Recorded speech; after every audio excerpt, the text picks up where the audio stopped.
All right, let's get into Solo. All right, we are live in three, two, one. Hello, everyone, and welcome to another edition of. I guess we're calling this the Brothers Discuss. Maybe I don't know, but we are the Brothers Galucky. I'm Alex, I'm Chris. and today we're back to talking about Star Wars after a bit of we've talked about doing another one of these like not too long after we did our first one last year, but then time got away from us. So now we're back, and hopefully we have some more ideas we have in store. So yeah, but today we're gonna talk about what I personally think is the most bland and forgettable of the Disney Star Wars films that have been released so far. Um, what's your take on that? I mean, I think that's a fair statement. I might agree with that. It's definitely not my least favorite, Yeah, but yeah. yeah, I can see where you would say it's the most bland and tasteless. Yeah, Solo was an interesting film. It's kind of everything we thought it was going to be, which was that Ron Howard was just going to do his Ron Howard thing and not really blow our minds, but just make a competent enough film that does the job. So that all kind of happened. It's not a very memorable film. Nothing about it like, you know, there have been moments in a good Marvel movie or even like one of the main Star Wars films when there's moments of humor, they actually make me laugh and I enjoy that. But there's nothing in Solo that genuinely made me laugh. Like most of it, I was just like, and I hate to use the word cringe, but there were some kind of cringeworthy moments that just missed the mark. Like, There was one moment that made me laugh okay, intentionally, all and right, it was actually pretty early on, and it's when Chewbacca like takes the shots after Han meets his friend Kira. I okay, kind of like that moment. That's it. okay, That's the only intended moment that made me laugh. all right, yeah, like, but like when he started talking to Chewbacca in his own language, I was like, come on, man, Yeah, what? that was just a I very I was in dodgy way to get out of that situation. Yeah. I was embarrassed for the actor. Like, and look, I always want to respect the people that make the film, and I don't want to just doubt things in the world that are just hating whiny things. But I also think as long as we're being critical in legitimately constructive ways, we're on the right side of the fandom. And a lot of criticisms I see, a lot of modern criticisms I see these days are just personal biases that aren't even like actual film critiques or Oh just yeah. I didn't like this because I didn't like I it, mean, and that's as far as it goes. I mean, like seriously, 80% of like the criticisms towards the sequels are just that. And Yeah, and there are legitimate reasons not to like those movies. There really are, but um I mean, if you're just gonna say, oh, I don't like these things because Ray's Mary Sue, I guess. I don't know. yeah, That and that's not constructive. It doesn't help yeah, anyone. And yeah. you see a lot of this stuff get a lot of hits because people just like to hate on stuff that makes them feel a certain way. I don't know. Mhm. It's a strange world out there, and Yeah. I keep saying that a lot. The Last Jedi. Um, that conversation is never going to die apparently, but a lot of people are saying that the script was bad, and it's like, how was the script bad? Do you Yeah. understand the Back it difference up. between do you understand the difference between you not liking how something went as opposed to a script being bad? Like the script was great. The script was tight. Like all the connections and the foreshadowing and Yeah. everything was And wrapped it's up in a the thing correct is, 3 act script. yeah, and the thing is like when George Lucas said he liked how Luke was handled in that movie, and people said, "Oh, well," and like people who defend the Last Jedi said, "Oh yeah, see, even Lucas admits Luke was pretty great in that movie." Mhm. And then fans are saying, "Oh, Lucas could have done it better than Johnson." I'm like, shut up. I mean, Yeah. But like, that's look, the script was good, but you're yeah. not talking about the script. You're talking about how you felt about what you saw. And that's different. Yeah. And you know what I think it is? Everybody's focused on this. Oh, I can get a lot of traction by being as extremist as possible. So you see titles on YouTube like The Last Jedi is the worst film that's ever been made in human history of all time, and Hmm. which is just objectively not correct. And then the first line out of that person's mouth in these reviews is like, The Last Jedi is an abortion. It's the worst thing that cinema has ever seen. I am furious. I am over it. Star Wars is done. And the person just goes on for like an hour, just just like that. And it's just listing things that they didn't like as criticisms, you know? Yeah. Yeah. So here's the thing that's been happening. I still get roped into conversations and debates about The Last Jedi because I still am looking for what I consider to be a critique. Like, here's why, from a cinematic filmmaking perspective, why the film is bad. Because, oh, it was stupid that she didn't tell him that, but it made sense within the construct of that screenplay. You just thought it was stupid. Like, here's why I don't think it was stupid. And we talk about it. And what these people invariably do is just send me links to the types of videos that we're talking about here. And one of the videos, one of the first things that the guy says is he's calling Kelly Marie Tran the fat Asian bitch. I'm like, dude, this review is instantly null and void. It's very clear where this person's biases stand, and you shouldn't be sending me this knowing who I am, thinking that that is going to convince me, and your view on the rest of the film is going to be colored by that opinion. And I cannot pretend that that is not the case and unobjectively watch this person's review. It's weird, and that's another unfortunate thing because that actress has been bullied off the internet basically because people were sending her death threats. Like it's her fault that they didn't like the film. And if her being an Asian woman was enough to ruin the film for you, then I don't know what to tell you.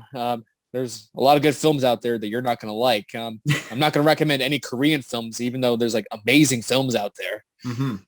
And yes. And the other thing is hearing people saying they want their Star Wars films free of political context, and that's ridiculous as well.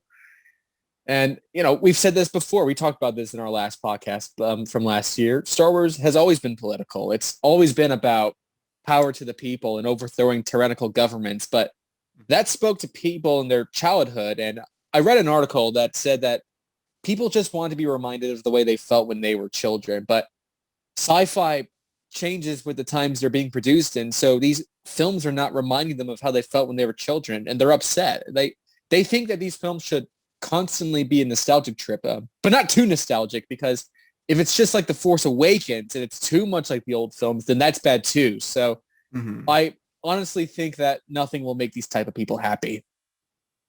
Should we talk about Solo? Yeah, I'm getting there, but I'm trying to get to Solo here. So it's not just that sci-fi evolves, it's also that the franchise has to evolve as well. It's dealing with a legacy, and at some point for it to look backward. Okay, so let's get back to Solo real quick and tie this all together. Solo. Actually, wait. I kind of want to go deeper in that because I completely agree with you there. The responses, whenever Star Wars does something new, the responses are always generational. Like people who grew up with the original trilogy, I mean, there are some exceptions but for the most part, you don't see those same people defending the prequels or sequels. And then people who grew up with the prequels, once they, got a voice in social media and in Twitter and Reddit, then they started going back and defending those movies. The same might happen with the sequels down the line. The people who grew up with those movies might get their voice. And so it's all about generations. And I think that's why, movies like Rogue One and Solo, the reason why they didn't get like as polarizing responses as the, movies in the sequels did is just, it's because it's in the field of the familiar, of what people grew up with. So the responses are always just going to be, based on generations. So, yeah. And like I said, I think the franchise has to evolve, but with Solo, it did not evolve. Solo, to me, was a complete step, not even backwards or forwards. It was like sideways with a slight diagonal lurch in some bizarre direction that I do not understand. It was like a Z-axis. I'm not sure. And, to me, I had worries about it. The whole thing of letting go of the directors. At first, I thought to myself, okay, I get it. Maybe the guys who did 21 Jump Street and the Lego movie, maybe they're not the perfect thing. So I get it when you want to keep a brand on point and follow something structured and a set of rules. I get that. But after seeing Solo and seeing how milquetoast it was, I really have to wonder what other movie was in there, because it felt to me like a comedy with zero laughs. Like it felt like they were trying to ride that lighthearted tone. Like Lethal Weapon has more humor in it, and I feel it's trying to be sort of like Lethal Weapon 3 in that it's action packed, but it's lighthearted. But the lightheartedness was kind of flat and just weird. Yeah. And I remember when this movie came out, the script seemed to be that because people felt negatively about The Last Jedi, they think that Solo's failure at the box office is a reflection about how they felt about The Last Jedi. Like those things are somehow related and not simply just Solo is not a good film. And I Yeah, mean, I'm sure there's like some impact there. I don't think it's as big as people claim it is. like they could be slipping a little bit. It could be Star Wars fatigue, and maybe the producers are maybe getting a little overwhelmed by what they're having to do. And I think what we saw with The Rise of Skywalker is I feel that the producers looked at the negative atmosphere of these films and tried to influence that film. But what they should do is what Marvel has been doing and just close themselves off to all that and just make the movies that they want to make, because that passion for that project comes through in those films and they're really good. You Yeah. know, like the Guardians of the Galaxy films, Black Panther, Captain America Civil War, you know, all those films are like, we're doing our own thing. We're not going to walk lines. We're going to cross lines. We're going to own it. And those films are great. And each one of them, like Thor Ragnarok, I watched that one again the other day. That movie's amazing. Like Yeah. it's so good. Like top to bottom, it's entertaining and there's no slow part for me in those films. But with Star Wars, I feel it's a little afraid to cross that line the same way Marvel is doing, Mhm. but they still wanted to have what Marvel is doing. And it just ended up being a weird, weaker version of that. So what I hope happens for the future Star Wars projects, you know, once the trailers and the hype for these new movies and TV shows start coming out, it's going to prove those people wrong, that it's just, no, it's not that there's Star Wars fatigue. It's not that Star Wars is failing because you didn't like that film and Solo didn't fail because episode 8 betrayed the fan base. It's just that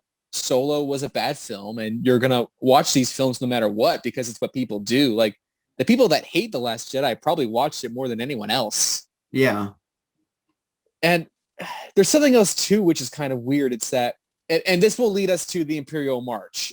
So they're playing up on nostalgia in a big way, and they're using nostalgia to push Star Wars, but it's made worse by the fact that they're telling stories from the past. So they keep talking about all these Star Wars stories, and they're not tangential. Like they're taking place in the past, which automatically removes the film's dramatic tension, you know? And they've been talking about it, like an Obi-Wan Kenobi movie or TV show for ages. And it's like, why don't you tell Star Wars stories that are happening in different parts of the galaxy at the same time that the rebellion is happening or the Empire? I mean, it's kind of strange. That's what I've like, that's seriously what I've been wanting for so long now. I mean, and the thing is, I mean, there's still the untitled Rian Johnson trilogy that's supposedly happening at some point. Yeah. We don't know anything about it. We don't know when it's taking place, what it's about. And I'm like just all for variety, because the thing about Star Wars is that there's no, you know, clear beginning and there's no clear ending. It's just endless room for opportunity. You know, you can make any story you want. And I'm going to dive into Rogue One just very briefly here, so I can get my opinion out of that. And that's kind of my biggest problem with Rogue One, actually, is that this is the first, like, you know, fully standalone film, if you don't count Clone Wars. You have the opportunity. You can tell any story you want, any character you want, any setting you want, and you tell a story that we already know the ending to. And that's kind of like my biggest problem with Rogue One on a creative standpoint, is that you have so much opportunity and you kind of take the easy way out with that movie. And Solo kind of does that for me, but there's a lot of parts where it actually, you know, tries to be a little bit more bold, a little bit more ambitious, give us a new perspective on the world of Star Wars. And there's a lot more I'm going to save for later. Yeah, sure. But, yeah. But like, do what they did with the expanded universe back when the books first started coming out. Tell stories that are either taking place chronologically after the films, but not with the main characters, or just happening at the same time as the films. And people should have learned not only from the prequels that over-explain the past has a negative overall effect, but they should have learned from the Saw films that you just don't try to overestimate the popularity of something and try to stuff as much as you can into the past of that thing. Like, by the time Saw 6 came out, and I'll admit I have a bit of a soft spot for the Saw films, but one of the things Saw always tried to do was fit all of the Saw movies in the same timeline. So by Saw 6, all these movies were supposed to be happening at the same time, and that Jigsaw was such a genius that he oversaw all of it, and it was ludicrous. But it starts to become a mess, and you have people stuff more and more into this past, and it dilutes the original and has diminishing returns on the new stuff. So just keep pushing the needle forward, which I feel is the right thing to do. Yeah. And the idea of saying let's just go inward into Han Solo, it's doing a number of things. Like, first of all, it starts doing damage to the original character in the original trilogy, because now every time you see him in the cantina, like, oh, he learned to shoot first. It's like, now in my head, I have to remember that he learned somewhere to shoot first. That's now I have actually, to remember. Yeah, that's actually like my new biggest problem with the movie. It's something that happens in the third act that I never caught before this. And it's big too, especially if you think grand scheme with Solo, but I'll get to it later. Okay, yeah. And like, but then like, now I have to remember that he was a good guy before the film. And it's not like, you don't always want to take like one thing and beat it to death, but why don't you have a series of Star Wars stories that are happening tangentially to the main epic storyline? Yeah. But that's sort of the tragedy of a studio film, is the notion of playing things completely safe. Mm-hmm. You know, like they want to have their cake and eat it too. So they want to stick with what's familiar, stick with what's established, and just run with that instead of really pushing, which is why, again, I'll bring Marvel into this. I'll use Black Panther as an example. They went all the way with it. It's a relatively unknown character when you think of the general population. You know, I'm a comic book guy. I know who Black Panther is, but even as a comic book guy, I didn't know that much about Black Panther, but they weren't afraid of that. They were like, let's make people aware of Black Panther. And Star Wars could do the same thing. Marvel could have played it safe and made Captain America movies forever, but they were like, we have other characters and we have more creative freedom with them because they're less known. And that's where the Star Wars expanded universe found success back in the day, because they go off into side stories about like IG-88 and Dengar. Like, there was no written history of those guys. They were free to do what they want. Yeah. And, you know, there's a cool character that we saw and maybe want to know more about. There was less at stake with that, whereas Solo risks tainting those familiar moments from classic films, you know? Yeah. Like, there's no familiar moments with IG-88. As far as I know, he's a walking garbage can. I don't know what his deal is. So anything I see external to that is not going to taint. Like, you can't even see him in the standard version. Like, he's only in widescreen mode. Mm-hmm. Like, he's cut out from when I saw it on VHS at one time. He was not there. And I remember as a kid wondering if I made him up, because when I saw the film at a friend's house, it was in full screen and the bounty hunters were gone. Like, you couldn't see him. And I'm like, did that weird tall garbage can thing, did I make that up? Like, yeah. I thought I was crazy. Or better yet, like, don't even go with a character we've seen before. The universe is so vast. Just make some new characters. And this is where I'm going to bring up The Mandalorian, because this, yes, I'm mostly talking about the first season here, because, I mean, I could count on one hand how many like references and callbacks are in the Star Wars universe in season 1 of Mandalorian. It's really focusing on, you know, giving us a fresh face, showing us a, you know, new side of the galaxy, or a side that doesn't get enough attention in these movies and in the story, and make it, you know, entertaining, fun, and heartfelt. And that's exactly what that show does. Loses some side of it during season 2, but it still holds somewhat strong. And if you're gonna go with a character, go with characters that don't have that much in the universe, like IG-88. You know, if you want to make an IG-88 show on Disney Plus, go ahead. Look at Darth Maul. I mean, Darth Maul was just there to do a lightsaber duel in episode 1. Dave Filoni brought him back in the Clone Wars, and now he's one of the most beloved characters in the whole franchise. It has opportunity. I mean, you can do a lot of things with that. Han Solo already has his story, and we don't really need a prologue to that. Yeah. Especially one where like every noteworthy thing you know of Han Solo is told within the span of 2 hours. Yeah, exactly. Yeah.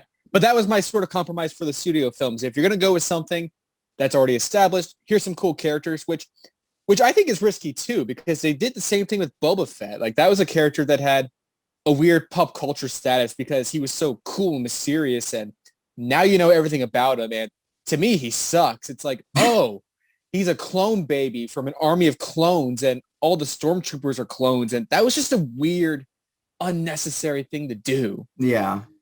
And I guess for me anyway, that's a good segue into the Imperial March. Do you want to get into that right now, or do you have anything else you want to say about Solo? I guess I'll save it, and I'll let you go on your rant. This is going to be half the podcast here. All right, let's get into this. Okay, so the Imperial March being used in Solo bothered me so much for a number of reasons. Number one, on a technical level, it felt weird to me, which we can get into in a second. And secondly, it was just another play towards nostalgia and winking at the viewer in a way that was so self-aware and obnoxious. It's not in a way that Star Wars should be winking at the audience. Like, it's just not an established fourth wall breaking mechanic that Star Wars films are known for.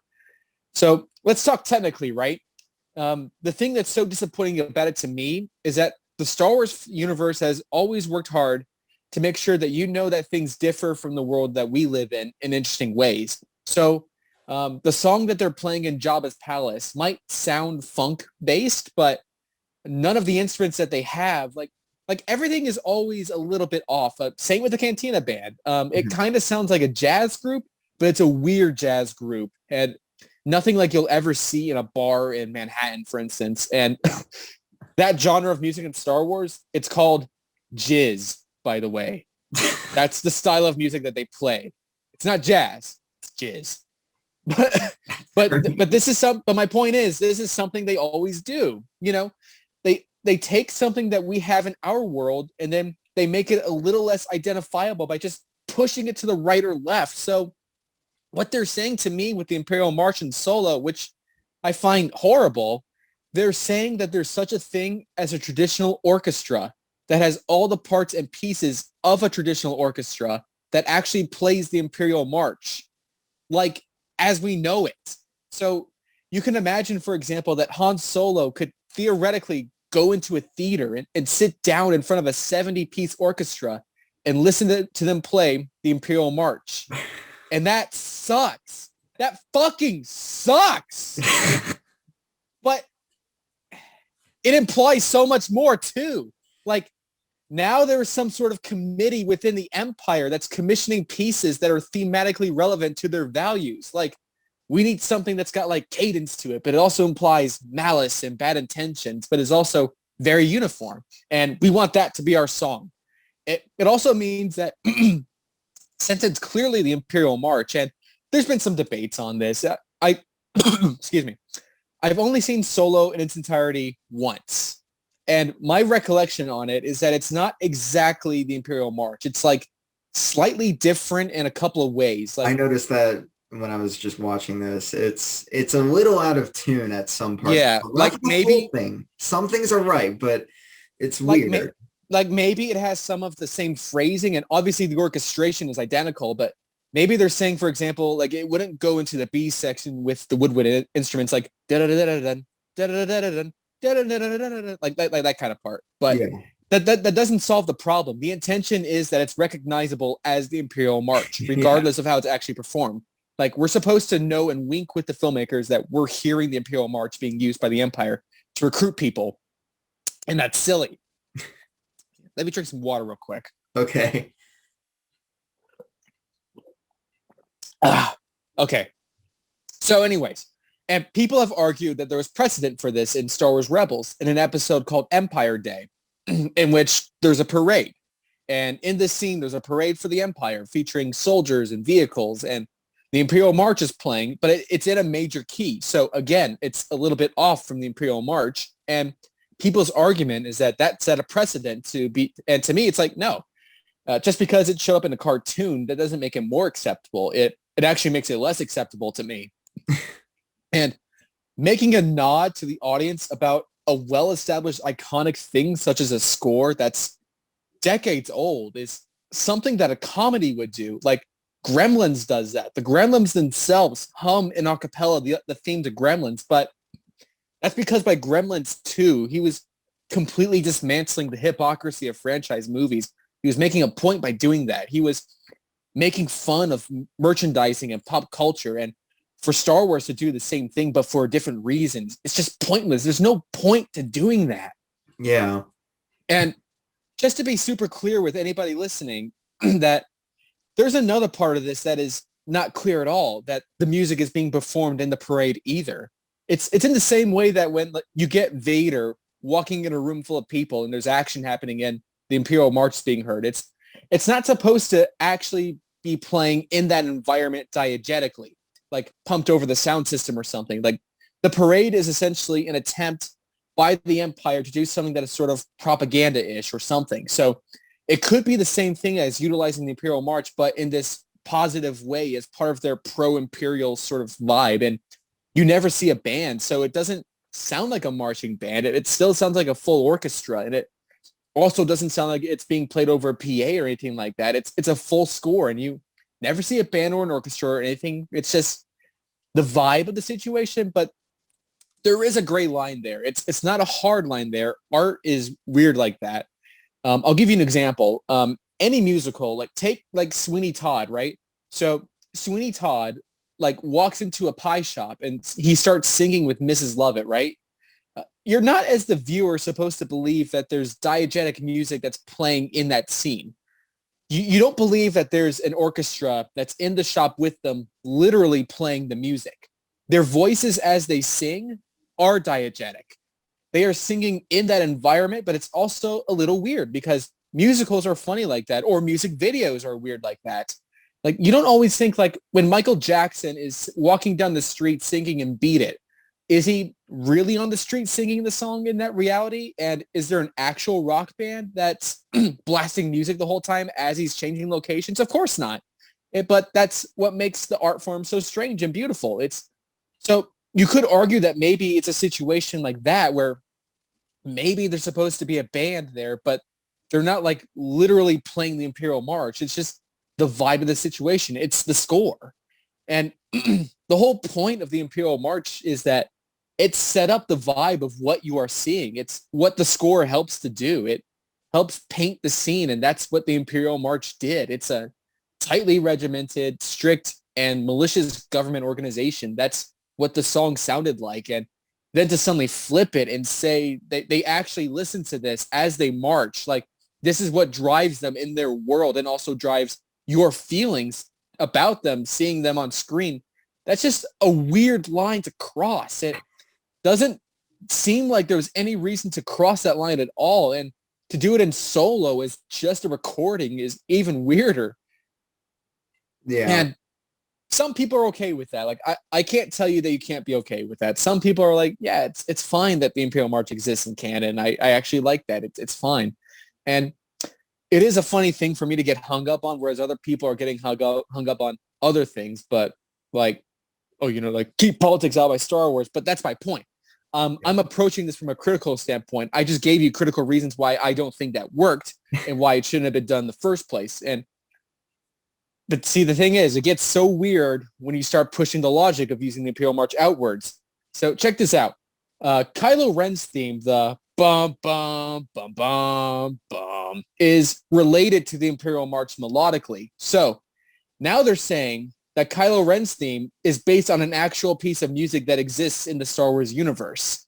So that also means that maybe Kylo Ren could have a recording of his own theme that he like listens to that's performed by an orchestra. Is that possible? Like maybe Kylo Ren could be like, hit it, boys. Like, bum, bum. Like they play that while they go to action. And I doubt you've seen this, but did you ever see I'm Gonna Get You, Sucker, the Wayans Brothers movie? I did not. Okay.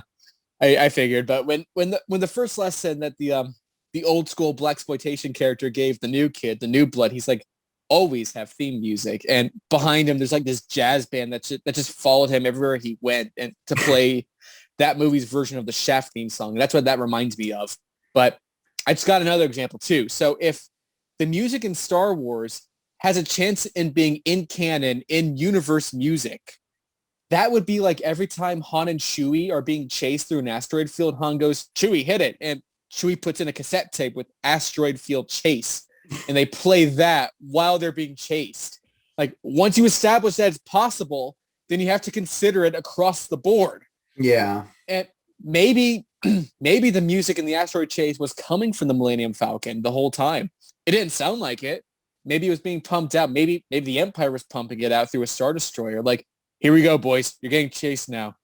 This is the chase theme. And maybe that's why it sounded like a full score. Or maybe there's a secret orchestra that is hiding in every important scene of Star Wars because Star Wars established that that is what is happening. The untold truth behind the real space John Williams and his space orchestra. Like, they're just on this flying platform with a dome over it, just rapidly playing music as they're also avoiding asteroids, fiercely playing. Like, he's just conducting his ass off while trying not to get shot. Oh, goodness. You thought about this a lot more than I did. And Maul is throwing pipes at the brass section. Yeah. Bro, like, and that's the movies everybody wants today. That's the real Star Wars story. Apparently that's what the fan base wants. And oh my goodness, you blew my mind right there. Cause now I'm just thinking about like any scene in Star Wars, like the binary sunset. John Williams is secretly working around playing, that song while Luke is gazing into the sunset. It's a joke that Family Guy did. Yeah. That joke is canon now. I always thought having the Imperial March was just a silly, dumb thing. You made a whole essay on it just now, but yeah.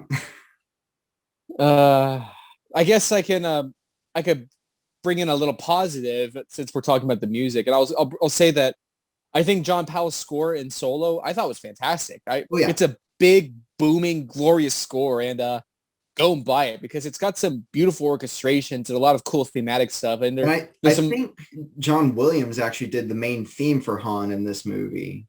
Okay. I could be wrong about that. I know. I forgot his name, but he did the rest of the score, obviously. John Powell. Yeah. But there's like some amazing choir work, which is interesting. And yes. I thought it was weird that the song they have in there with the girl and the guy duet on the album, it's weird because it's a girl and like a high-pitched creature. So they must have done something before the release. They must have been like, oh, it has to be this low guy, which is kind of bizarre, but the score is awesome. He uses a lot of John Williams themes really well, and I actually really enjoy listening to it, funnily enough. Yeah. All right. Do you have anything you want to say about Solo? Okay. The big your turn now. The big thing I was talking about earlier, and you kind of mentioned this earlier, is that by the time we get to the third act, Han makes a decision, which it's something that you have to think about in the original trilogy, is that he decides to go, he decides to help Enfys Nest and, not give the coaxium to Dryden Voss or, like try to steal it from him and just help, the poor and the helpless. Mm-hmm. And that's something you have to think about, because when you see him in A New Hope, he went back to his former way of life in between that decision point and to where he is now in A New Hope. And then he's going to go back to helping the poor and the helpless. So like he goes from somebody, he doesn't like playing with others. He likes thinking for himself, and he loves doing these smuggler job heists. And then he becomes something of a hero by the end of Solo. But then he decides to abandon it. I think Ron Howard like kind of caught on to that, and it's like the Enfys Nest is kind of like, so are you gonna help us, start a rebellion? And he's just like, nah, I got better things to do. There's a big job in Tatooine. And that was I can't believe I actually missed that like the last times I saw it, because that's actually something really big. It does it so subtly in this film, but once it hits you, you're like, wait a second, this is no different than what happens in A New Hope. It's literally, he comes in to save the day at the end. They just, it's just all from his perspective. Obviously different stuff. Yeah. Other than that, I think I'm not a big fan of the first act of this movie. Everything building up, um, I'm not a fan of. I don't like Han and Chewie's introduction. I Hmm. think that scene's actually kind of embarrassing, but I kind of like Han and Chewie for the rest of the movie. I just Mhm. don't like their introduction. I feel like once you get to the train heist, that's when the Yes. movie starts to get a little bit better. It until Yeah. it dips at the third act. It's interesting that you say that you thought the first act was the weakest. I actually think like the first half of the film is probably the most just in terms of pure entertainment, probably the most Oh yeah, enjoyable parts to me. yeah, I mean, apart from the Imperial March, of course, yeah, and the Han Solo bit where he yeah, gets his name, like that was dumb.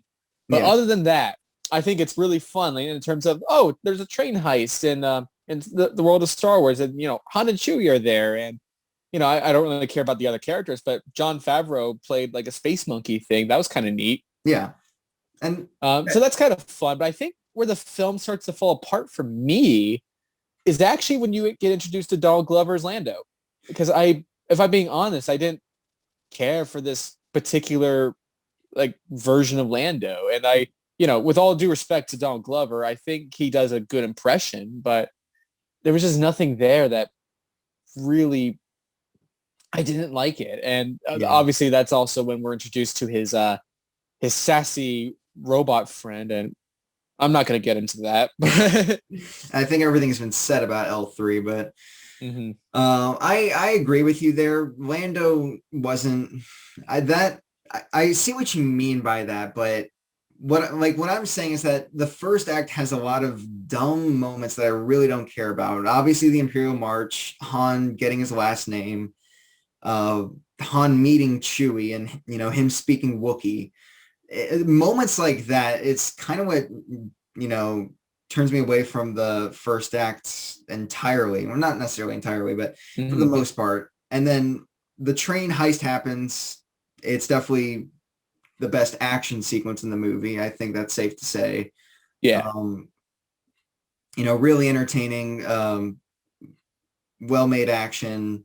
And it's kind of, if you ignore everything else in the movie and like from that point on, you just view it as a fun space adventure with Han Solo and Chewbacca. I mean, you can have a good time, but you do have things That's interrupting it, like Lando and L3 and that's a that Darth seems to be a Maul running with a cameo. that seems to be a running theme with these Star Wars films. Like if you take out the Canto Bite scene, like it's not that bad. But yeah, that If is all just one of right, those things. Also, most awkward return of a major character ever, because what is it like? Kira, right? Is her name? yeah, Because Han was just talking about her, like how he's just looking for her. Then suddenly she's just there. yeah, that's yeah, that I didn't like that either. I will say there's another positive I do have. I actually really like Paul Bettany in this movie quite a bit. I think Oh he's yeah, very fun.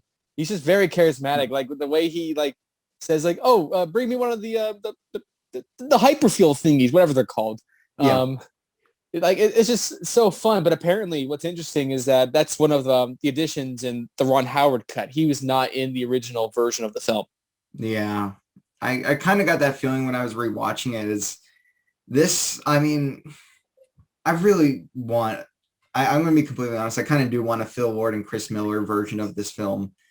What I'd rather want is I actually want a truthfully made documentary about the making of this film, because it is fascinating. I'd rather have that than a Han Solo movie. I'm still waiting on one behind the scenes feature for Emperor in Episode 9, but we're left in the dark on Uh, that.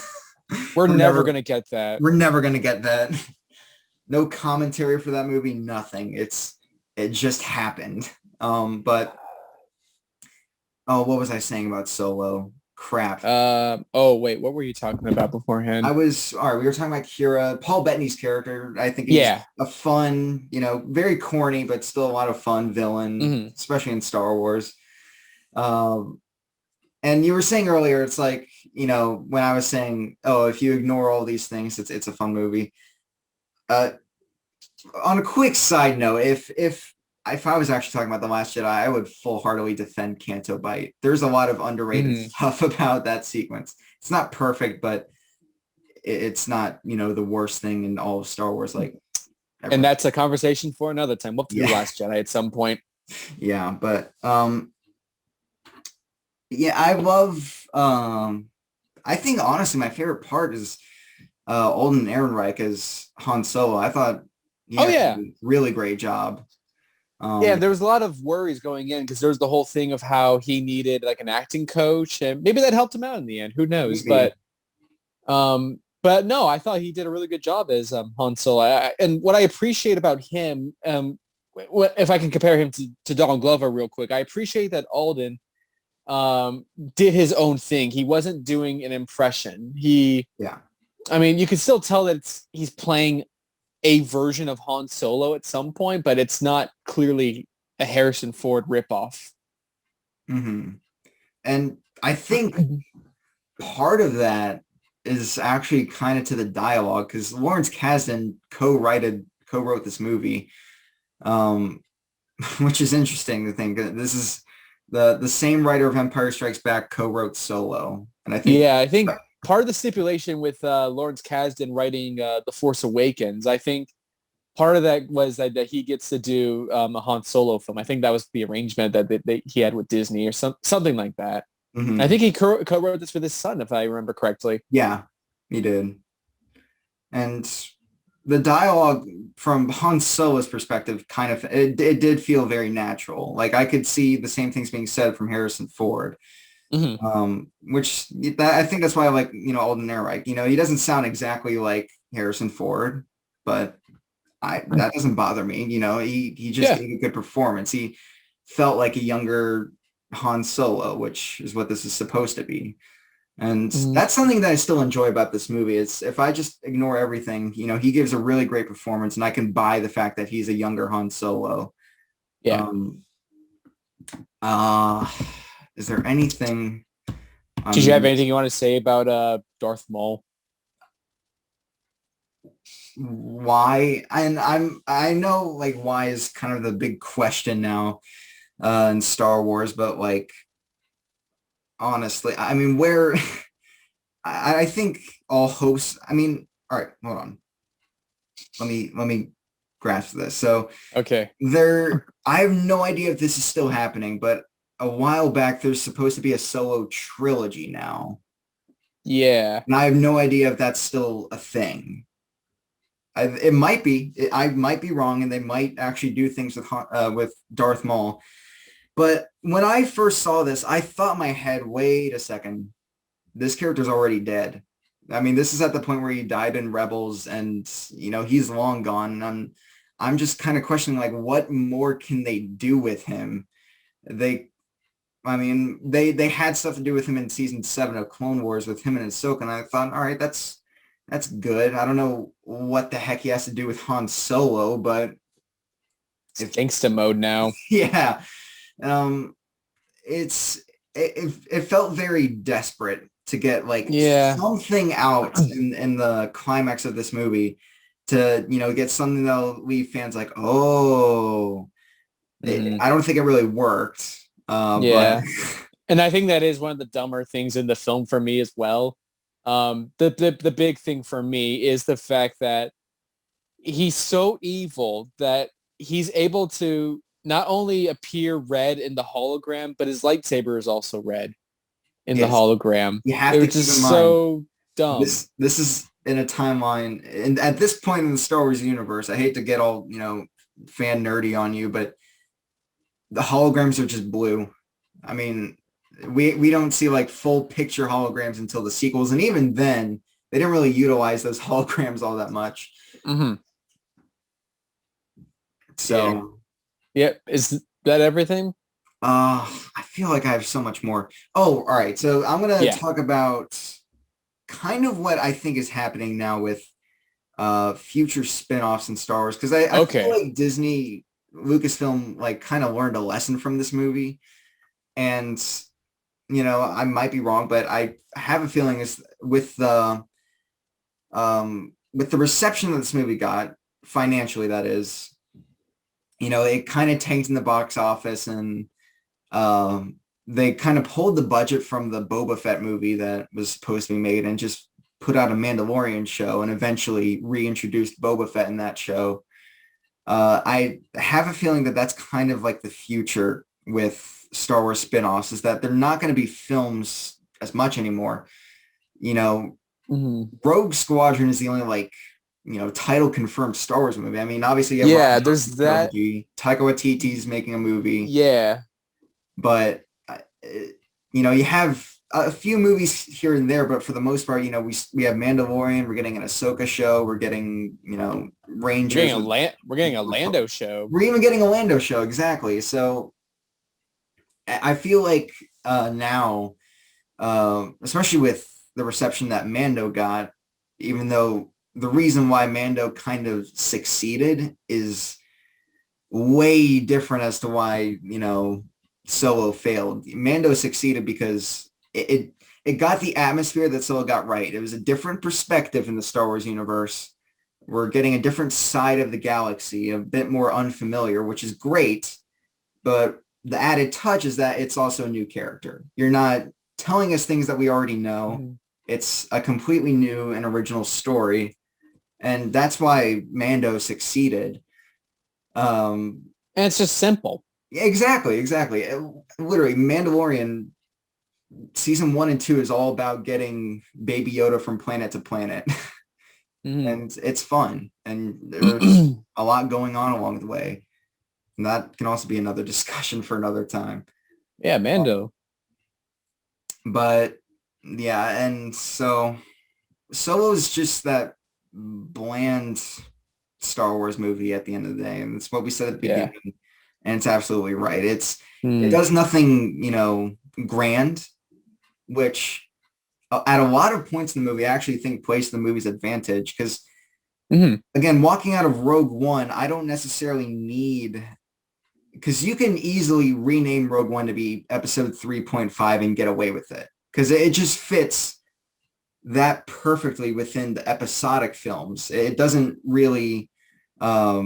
show it. It's not really a spin-off. It's just an addition, really. There's not really like any, galaxy threats. It's not like it's a world-ending movie. It's just, a smuggler journey with Han Solo. That's all it is from beginning to end. I feel like that part of it not being so grand scheme works. And again, if you just apply that to Mandalorian, which I can just bring up over and over again, compare and contrast this to Mandalorian. That gets it right. If you're having a simple take in Star Wars, give it to a new character, a character that didn't get that much attention. That's the main flaw that this movie has holding it back. It's just, we know so much of this already. I mean, yeah. So... Yeah, so here's the breakdown. The final thoughts on this. I don't like Solo for critical reasons. Cinematically, I don't think there was a reason to put the Imperial March in the universe of Star Wars. But our problem with other people's complaints, like, oh, I don't want politics shoved down my throat in Star Wars. And the problem with that, to me, is you're equating the presence of an ethically diverse cast as shoving politics down your throat. And it should just be a normal thing. It shouldn't be politics, but you're taking it as that because the sight of it bothers you in this weird political way. But that's not a cinematic complaint. You just feel uncomfortable with those visuals. So that's why when I debate with people, that's why I try to get to what is the real reason you didn't like that? What is the critical explanation behind your feeling on that? Or is it just your feeling, which is not necessarily correct just because it's how you feel. So if you ever debate with me on Star Wars, just know that that's the angle I'm coming from, and the Imperial March. So don't be surprised or too angry. Yeah. Right. So that's Solo. Cool. All right. Yeah. So I guess that about wraps it up for this one. So thank you everybody for listening. And we've talked about doing some other stuff. We really want to talk about Last Jedi at some point. But we're also thinking of doing like a sort of like Marvel marathon of sorts and just go through because we're currently watching WandaVision right now. We're both really loving it. And yeah, it got me excited to just like rewatch the MCU movies again, and hopefully by that point we go through all of them in time for the Black Widow movie whenever that comes out. Um, so that's what we might be doing next. So yeah, we'll see. Yeah. Yeah. So thank you once again, everyone, and peace out. Stay safe. Wear a mask.